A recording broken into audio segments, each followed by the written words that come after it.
and this is Sophia Live. Now I want us to talk about the current situation at Mukuru, Njenga, at a place called Kware. Now the DCI homicide already there, and they have just arrived there a few minutes ago. This is just a follow-up on the story on the bodies of women who were found in Kware there wakiwa wamekatwa, wakiwa wamefungwa kwenye gunia, and it's a story that Kenyans are talking about it right now. It is a story that is very shocking. Nobody expected it, or rather it is something that for sure it just shows how insecurity in our country is a bit not tightened. So to start with, so far 18 bodies have been retrieved from the quarry. So far 18 bodies, all are women of age 5 and below. Now let's talk about what President Ruto promised when he took over the leadership of this country. Sometimes in 2023, yes, when President Ruto, there was this iftar celebration at the state of Nairobi. It was then that President Ruto promised to end extrajudicial killings in our country. I remember in his own words, President Ruto by then, he had invited a Muslim leaders and just Muslim to the State House, and he told them that there have been the victims of extrajudicial killings in our country, and it is then that President Ruto promised to end the extrajudicial killings in our country. Now the situation has changed. Yesterday, some bodies of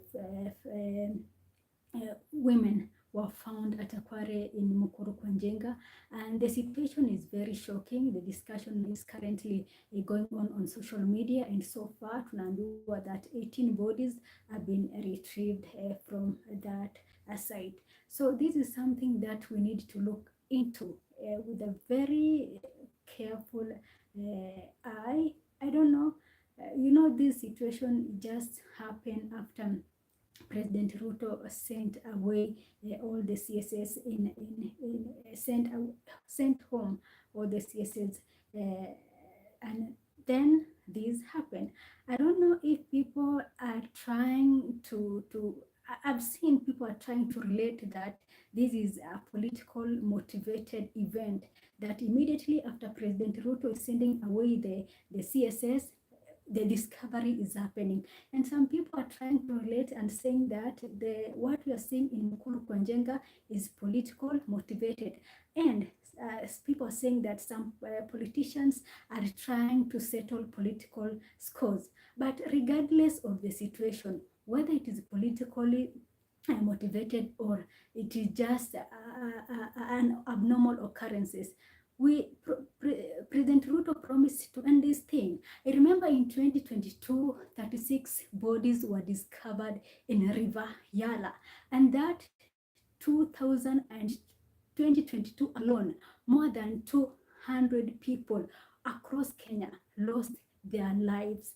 And it is then that President Ruto said that the DCI, there was a section in the DCI that were just there to do the things, and that is when he decided to send away the then DCI boss George Kinoti. Now it is 2024. So far 18 bodies have been discovered at a quarry in Mukuru Njenga. Interestingly, all are women, and according to the locals, they look like they are 35 years younger.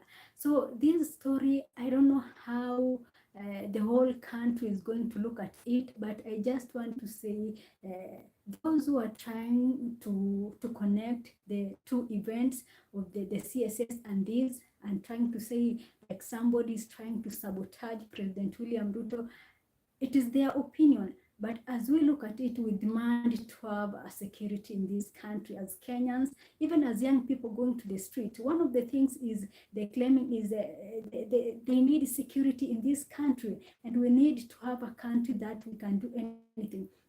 remember when during the swearing in, DP Rigathi Gachagua said that from that moment henceforth, Kenyans will not fear to talk via WhatsApp due to their messages being recorded and all that.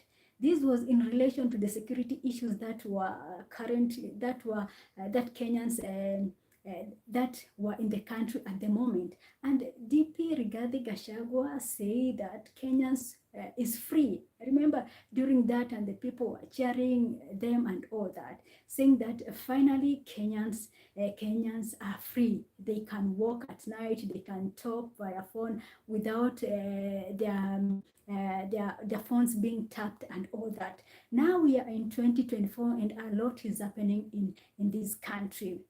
A lot is really happening, and from that yesterday event, now the youths have said that on Tuesday we are massively telling politicians in this country we don't want to see you, because many people, many young mothers are claiming that they have not seen their loved one. Kuna mama jana ameongea na when that LSK president was having an event yesterday, akasema since 18th of June ajaona kijana yake James, by the name James, sema since 18th of June she doesn't know where James is, and up to today as I'm speaking it is just like they don't know,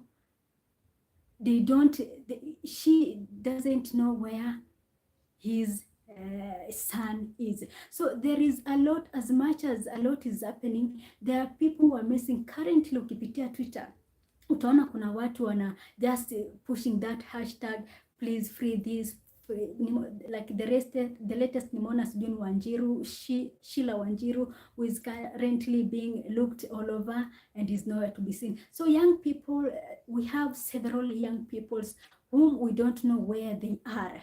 We don't know if they are still alive or they are dead. So as much as we are trying to avoid relating these two events politically, President Ruto really need to up his game. If indeed some politicians are trying to settle scores with all these, then it is just troublesome, and it is even making Kenyans to fear that we don't know how long will this. So the discovery, the retrieve, currently down there at Kware, so far 18 bodies have been retrieved na zimekatwa vibaya. Ukiangalia how those body imekuwa sacked pale kwa zile gunia, it just shows that for sure people took time to do all these things, and it is just abnormal, it is just crazy, it just horror, it is just, I don't know how we will have to move forward after this. So far bado mwili zinaendelea kutolewa, and so far we don't know the number, but as I am going live right now, so far it has been reported 18 bodies have so far been retrieved. I've seen people trying to blame media for trying to play games with all this, because they say yesterday when they were on the ground, they counted the bodies and they were 9 bodies. But later during the news hour, the media told us they were 4 bodies. So even the locals are saying that media and the government are cooperating to try to hide this whole process, and they are saying that if the media continues like this, they will have to visit them the way they visit Bunge. So this is the current situation, and the Kenyans for sure are in shock. We don't know even what to say at this moment, because nobody expected this. But one of the questions that I ask myself, why are all the bodies ni wanawake? Why women? Because so far, according to the report, so far all the bodies that have been retrieved are all women of 35 and below. And he said according to the stages of decomposition, it's like they were thrown there or were dumped there, let's say 3 weeks ago, or these people died 3 weeks ago. So that is the current situation in Kenya, and the guys, young people are very furious. If you go through social media, you will discover that nobody is taking this lightly. Whether the politicians are trying to go at each other, we don't know. But Kenyans have said that on Tuesday, 16th of July, they are going back to the street to demand the release of those who have been abducted, and asking President Ruto to have those police officers who killed people during the demos arrested and prosecuted.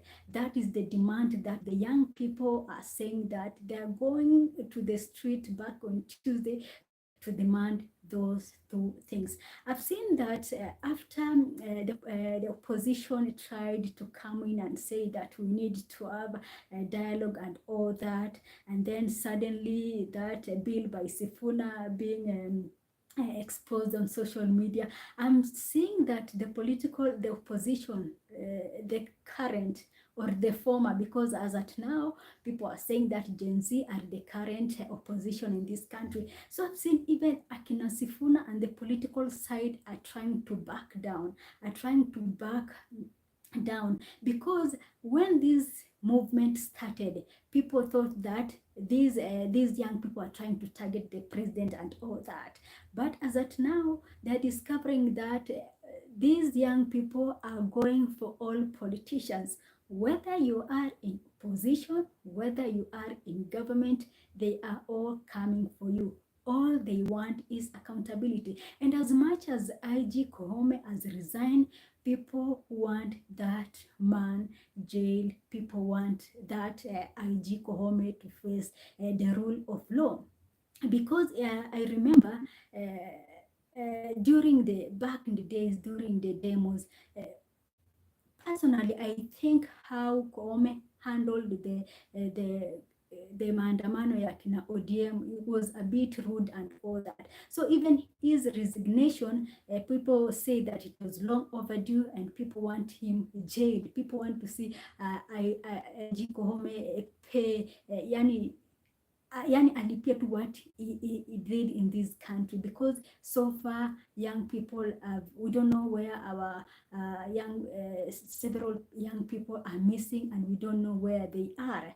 Coming up on Tuesday is another demos. We don't know how, if we're going to lose other people, or some guys are going to be abducted and all that. But it is so painful, even if you follow those clips of those guys who were abducted trying to tell their stories. Kuna mmoja anaitwa the crazy Nairobian says that he was fixed in a toilet and he was harassed and all that, and it is so traumatic, and it is a story that you don't want to remember. So these abductions of young people is really messing this country. I don't know if the political class think that trying to abduct these people will end all this, but I think this is, if somebody is trying to guide the president in that route, from the look of things, that is going to just worsen the situation. Because even as where you are, you just feel that there is something missing in this country.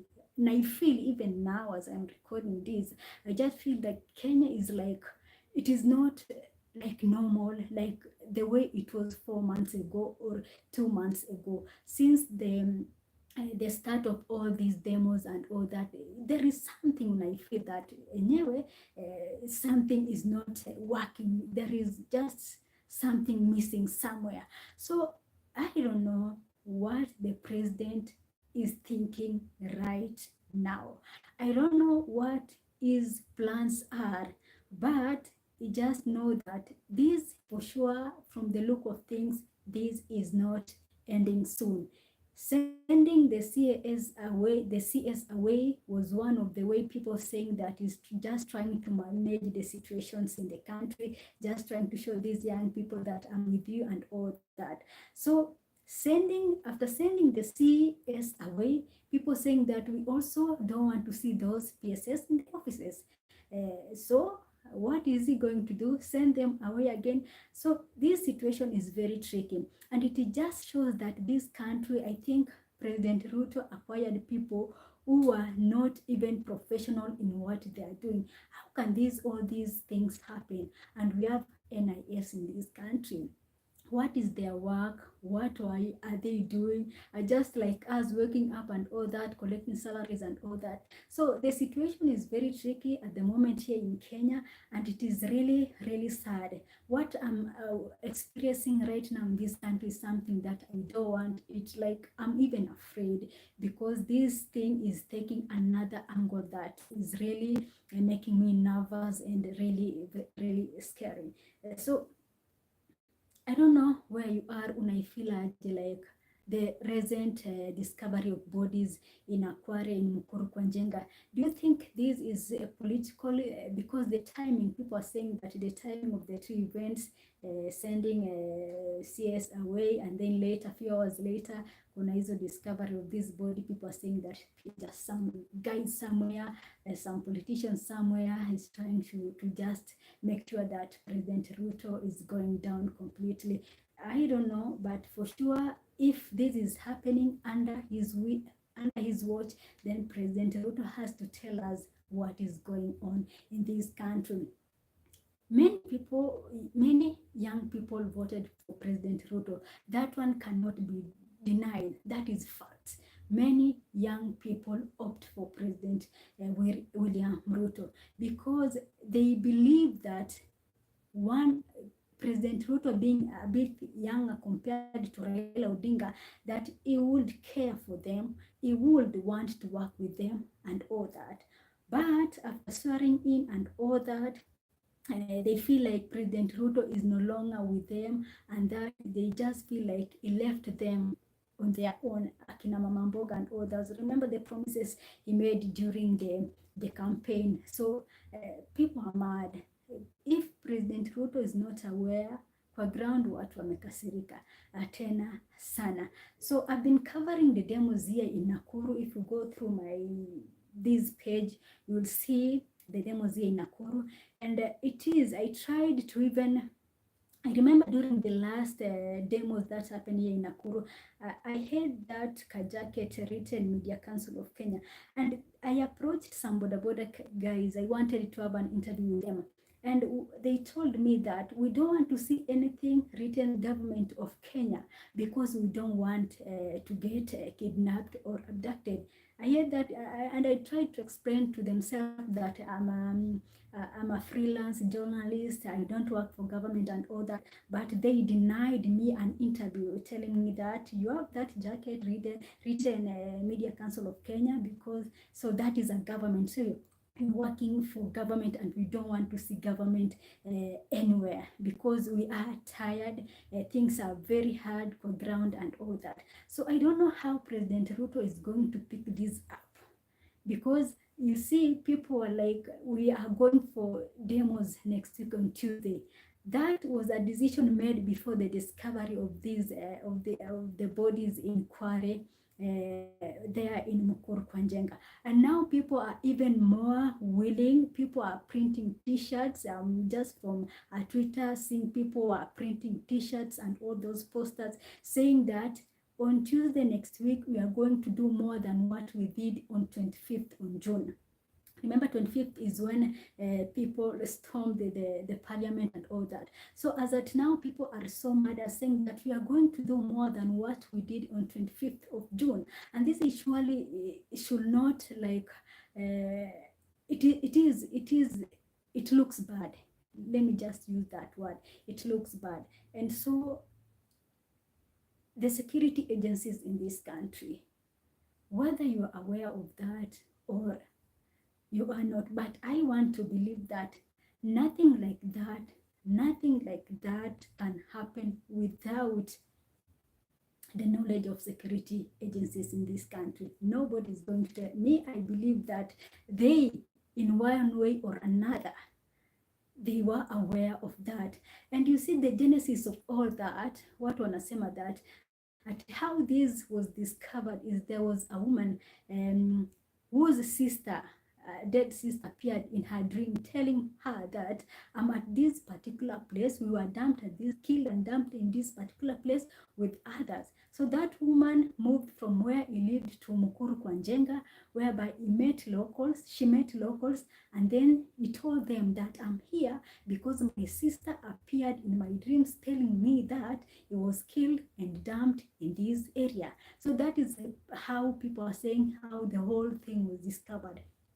Do you believe that is really the truth, or you just, I don't know, because I've gone through the post or the social media, and some people saying that for sure it is believed in our African, some African cultures, those things are normal. So that is the genesis or on how this Mukuru kwa Njenga horror was discovered. Whether you're going to believe that, I know maybe religiously you're not going to believe on that, but that is how things are. So as I try to follow up on social media, the last time I checked it was reported that 18 bodies have so far been retrieved. That is the day one ile yenye happened jana, and today so far there are 18 bodies. Imagine 18 bodies of people just like that, and wote wamekatwa kwata and all wamewekwa kwa gunia na all wamefungwa kwa kamba. When was this happening? You see, it is really shocking to see how, yani, I'm even lacking words to describe all this, because I don't know how can such things happen just like that. Like we're just living in a country with no laws or what, because why is that? And it is yani, you can see I'm even nashindwa describe these whole situations. So we just hope that, because as at now Reke Squad and homicide detectives wameshafika pale, trying to picking up from where because the locals are the ones who, some locals are the one, and the divers are the ones who have been retrieving bodies since morning. And I see the name Sakaja has been mentioned. So wale vijana ambao wanatoa mwili pale, some don't even have those gloves and all that, and they are blaming Sakaja for just being there, not even helping them do that. Even that the police station that is situated near that area, kuna watu they tried to storm the police officers, but they had to bring in a Reke Squad to try to call the people. So as we speak, things are just bad. Things are not looking good, and I don't know what is the president going to again call the press and address the media, or what is his next step? Because even here juzi alikuja tu na kusoma and then disappeared and all that. So I don't know what is his next step. Calling the press and just telling us what, because I'm very sure wherever he is not himself. I know this is really shocking, because you cannot, something like this cannot happen at a time when people are so furious, angry and mad. You see how people celebrated when these CS were sent home. So Kenyans are just like, I don't know, it's like Kenyans just want a new Kenya with different leadership and all that. If you ask Kenyans, they will tell you, we just need all these people to go home. We come up with me at nimeona kuna some posters made doing rounds on social media, written Kenya is currently under renovation, with some X. You see those X marks that they normally put to show that this is a place mtu afai kuingia. So Kenyans is like, young people just want new people, new faces, new system and all that. Even if President Ruto is going to send maybe the PS home, but I just feel like people just want a different leadership altogether. Sharia, of course, the law has allowed the president that the only legal way to send president home is through the ballot. But how I feel is like, I don't know if Kenyans can wait until 2027 to vote in another leadership, because it seems Kenyans are tired.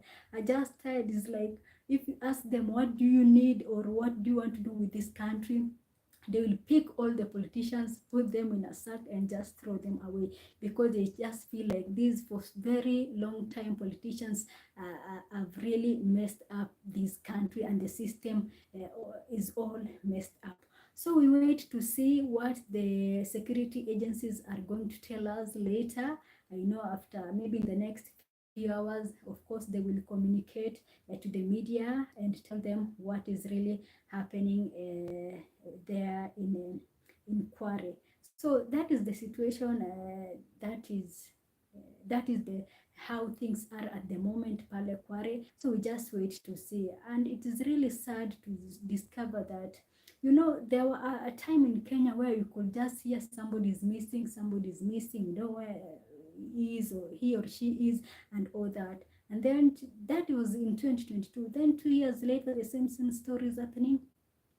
It's really sad, and I just hope that things are going to change really quick.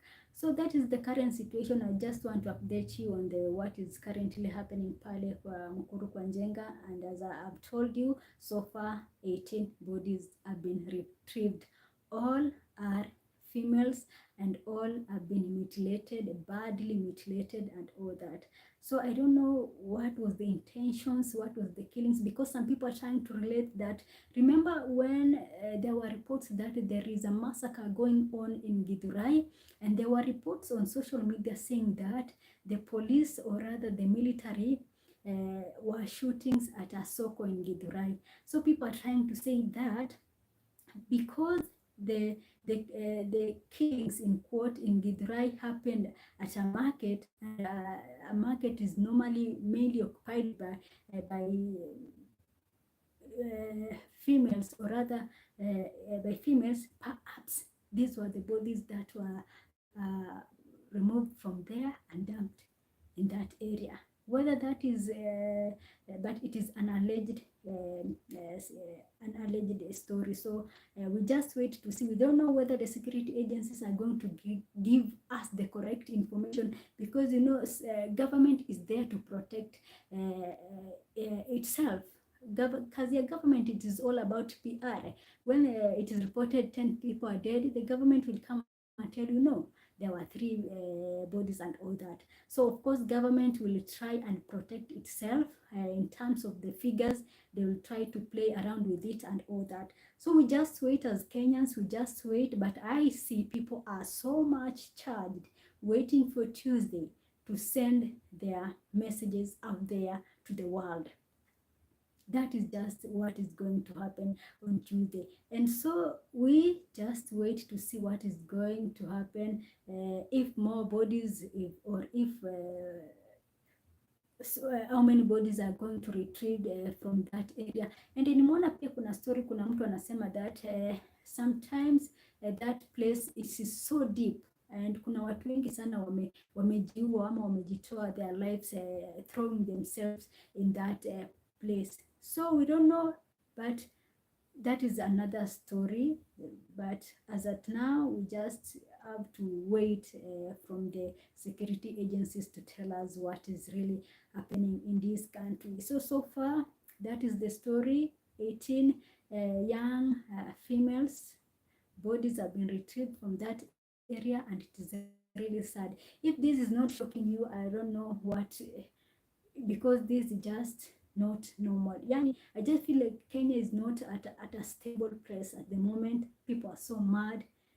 Yani, watu wamechoka tu na kila kitu in this country. Like if it happens that Kenyans waambiwe that take this ticket and go to a country that you want, I'm very sure that yani people wamechoka in this country, that some even willing just to go. You see, there were reports the other day wakisema kwamba kuna wale teachers are opting to go abroad. Mtu anasema I cannot sit here getting paid 15,000. I'd rather go abroad and do another job. So you see, and we've even seen that TSC is marked as the next area these young people are going to visit, because they are saying there is a lot that is happening pale Teacher Service Commission, and Nancy Macharia is the next person on the chopping board, because wanasema, remember there were stories that MPs are walking around the TSC letters, dishing it to their relatives and all that. So Teacher Service Commission, Nancy Macharia, watu wanasema you are the next, because they want to sanitize that area. They want teachers to have something good at the end of every month. We can't have a teacher earning 17,000 Kenyan shillings and a politician who does nothing apart from just walking around showing off, getting all that amount of money. So teachers and doctors, Gen Z are saying that they are going to fight for you, because they think that you deserve more, you deserve better. We cannot have a country that a teacher is earning 17,000 and a politician is earning more than 500,000. For sure, it is really abnormal. I don't know how you look at it, but for sure it is abnormal. How can you pay a politician walking around, and that politician goes ahead, despite them earning a lot, they go ahead and steal public money? That is crazy. You are overpaid, because the Kenyan politicians are among those who are overpaid all over the world. So it is so crazy that somebody is earning 500 and above thousand and still goes ahead to steal money. Something that I've seen happening in Kiambu County earlier today is kuna huyu mbunge Kawanjiku was trying to kuna chakula zimewekwa kwa store pale, and people stormed the area, told him that we want food, but instead he opted to give them 200 shillings. Imagine your MP is giving you 200 shillings thinking that sasa amekusaidia all that. And I saw that after he gave them 200 shillings, they went, then after sometimes they came back and told him, no, we just want food.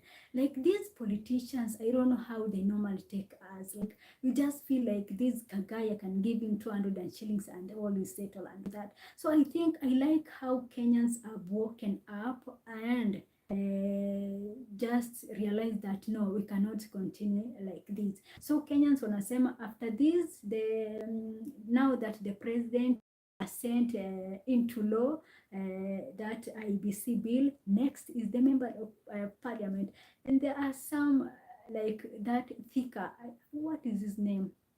Is it mine or that Thika MP? That is one of the person, just like the people, how people hated or how people hate Murkomen is how Alice Njenga is being hated. I can see from the social media, people cannot wait to send Alice Njenga home, where that MP is really in trouble. So Kenyans, that is the current situation in our country. How this is going to move from this, I don't know. Even after tomorrow, we'll have another shocking events happening, or what next, because as we were still celebrating the downfall of this CS, another shocking story came up. So we don't know after today, after 2 days later, or before that Tuesday of Mandaman, we don't know if another story will come up, because how things are happening in this country is like we just like we don't have a leader, we don't have nothing. It's like we just be in a country that tumewekwa pale and just things happens randomly and all that. So Kenyans, my fellow Kenyans, this is our country. As much as we would wish to have good governance and all that, even as we go back to the street and all that, remember we need to protect this country, because wanasema Kenya ni home. We don't have another place to run to. So on Tuesday, I know it is happening on Tuesday. I can see posters around social media. People are creating t-shirts, posters and all that, and the youth have said the only way to make this government work, the only way to tell President Ruto that you've been doing nothing, is to go back to the street and demand for a better governance. Of course, it has worked before. because he did away with the finance bill, and now the CS, next wanasema the PS should go home, and next after that is the MPs. People just want these MPs to go home. But I remember when some MPs are saying they are loyal to President Ruto and not to the people they voted them in, and I was like, wow. Yani, this parliament was just another disaster. Yani, our parliament is just another disaster. Because how can you stand with even, I don't know, yani, courageously telling us that I'm just loyal to the president, I will vote where the president wants.